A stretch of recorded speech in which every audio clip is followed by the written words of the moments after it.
Hi, we're Pastor Bob and Pastor Gaylene Sims, and we met Laura back in about 2008, 2009 when she came to Pueblo, Colorado. Bob wants to tell you a little bit about how we met Laura. When we met Laura the first time, she came by our church one Sunday evening and came in, and of course our church was kind of small at the time, and they went and just welcomed her and made her feel like she was part of the family. So I said, "Where are you parked?" I was going to walk her out to her car because it was getting dark, and she said, "Right out here." And when we got out there, I saw a truckload of furniture and stuff, and also a trailer load. And I said, "Do you have someone to unpack that?" She said, "No, I don't. Can you tell some people?" I said, "I can." I went back in after the service and told my guys the problem. And we had, how many gays?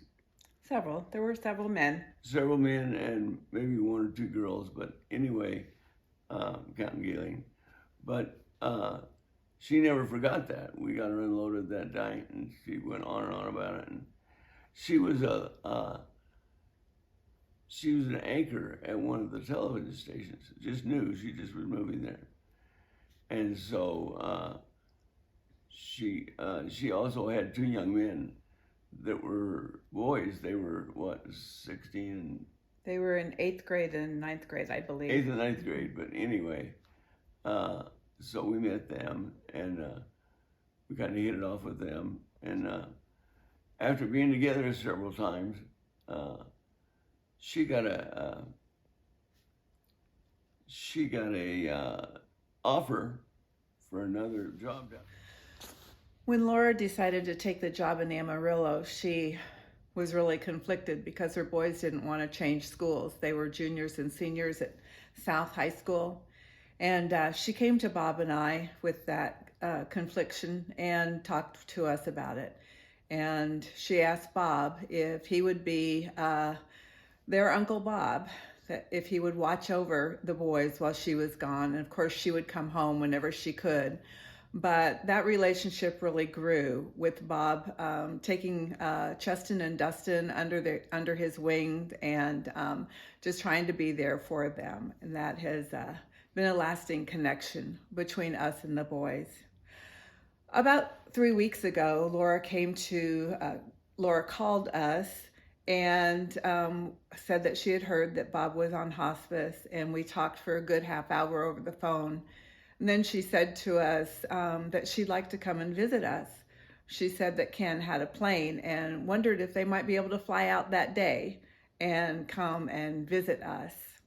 I think in Laura's mind, it was a time when she would be able to say goodbye to Bob. We had a wonderful visit and talked about all of our many fun years that we had together. We talked about spiritual things and how the Lord had just really grown in her heart and in her life. She'd always been a light to people. She'd always been loving and kind. She was a strong woman and had passion for other people.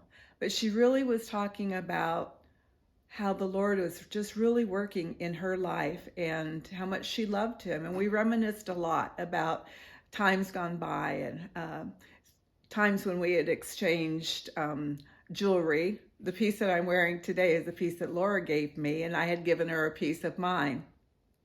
She talked about a book that Bob's sister, Kathy, had given to her.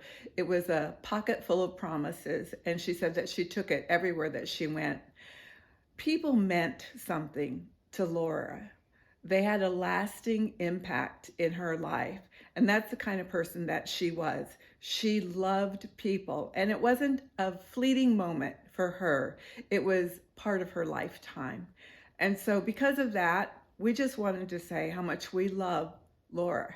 She will always be a huge part in our lives. And her boys, Dustin and Cheston, as we were able to watch them grow and turn into young men that are just wonderful young men today, and her husband, Ken, they are our family. And we just love them, and we'll always want to be there for them. Thanks for giving us the opportunity to share with you today.